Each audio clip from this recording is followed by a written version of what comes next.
Vocês estão prontos para uma história de arrepiar? Inscrevam-se agora, porque acreditem ou não, 98% das pessoas que assistem aos nossos vídeos ainda não são inscritas. Se você é fã de histórias reais e assustadoras do Brasil, já clica aí no botão de inscrição para não perder nada do que vem por aí. Vamos viajar para o interior do Espírito Santo, para um lugar que guarda um segredo sombrio. Lá, existe uma antiga fábrica de arroz, hoje abandonada, que se tornou o cenário de eventos que desafiam qualquer explicação lógica. Por décadas, essa fábrica foi o coração da comunidade, empregando centenas de trabalhadores e movimentando a economia local. O barulho das máquinas era a trilha sonora da cidade, um sinal de progresso e trabalho duro. Mas uma noite, tudo mudou para sempre. Era uma madrugada silenciosa, daquelas em que só se ouve o som dos grilos. Dentro do galpão principal, um operário, cansado após um longo turno, estava trabalhando sozinho perto de uma das maiores máquinas de beneficiamento de arroz. Ninguém sabe ao certo como aconteceu. Talvez um momento de distração,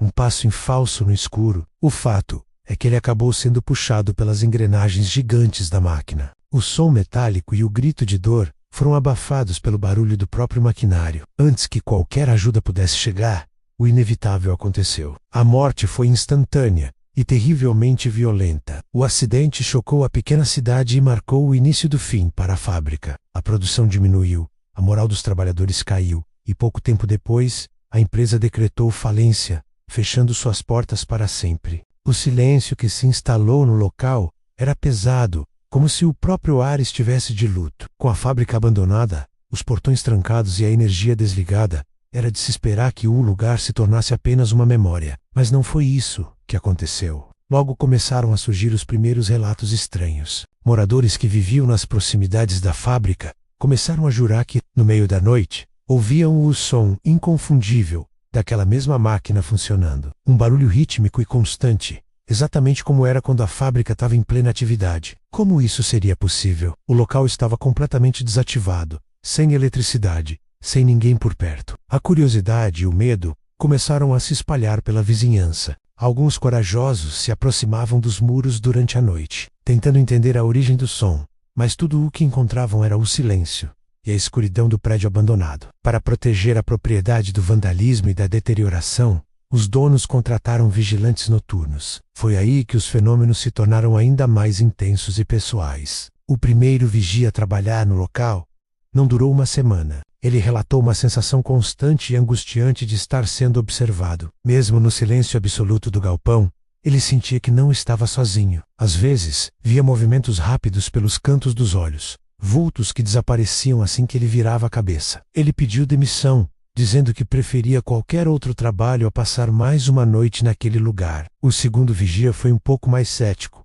mas sua descrença não durou muito. Em uma de suas rondas, ele estava passando pelo galpão principal, o mesmo onde ocorreu o acidente. Com a luz da lanterna, ele varria a escuridão quando o feixe de luz parou em algo inesperado. Ao lado da enorme máquina de arroz, parada, estava uma figura humana. Ela estava completamente coberta por uma fina camada de pó de arroz, como se tivesse acabado de sair de dentro da máquina. O corpo estava imóvel, a cabeça levemente abaixada, como se estivesse exausto. O vigia congelou, o coração batendo descontroladamente. Ele gritou, perguntando quem estava ali, mas a figura não se moveu, não respondeu. Ele pensou em se aproximar, mas um medo paralisante tomou conta dele. De repente ele ouviu um estalo metálico alto, vindo da direção da máquina, seguido por um silêncio absoluto. No mesmo instante, a temperatura do galpão caiu drasticamente, um frio antinatural que o fez tremer da cabeça aos pés. Ele correu para fora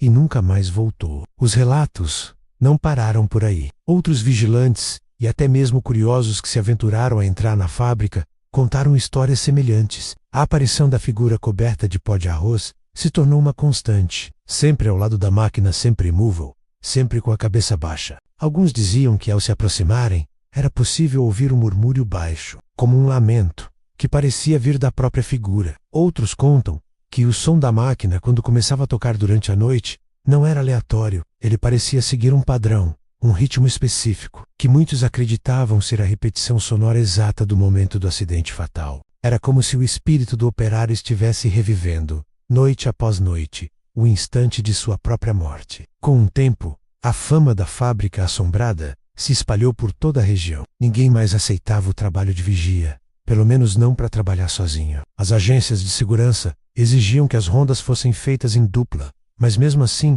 poucos se arriscavam. A sensação de tristeza e desespero dentro daquele galpão era palpável. Muitos diziam que ao entrar no local, sentiam um peso nos ombros, uma angústia que não sabiam explicar. A história se tornou uma lenda urbana, contada em rodas de conversa para assustar os mais jovens. Não chegue perto da fábrica de arroz à noite, diziam os mais velhos. Ou o fantasma do operário pode te confundir com um de seus colegas e te pedir ajuda para terminar o turno. Até hoje, a fábrica permanece lá, fechada, enferrujando sob o sol e a chuva. Os portões continuam trancados, mas a lenda continua mais viva do que nunca.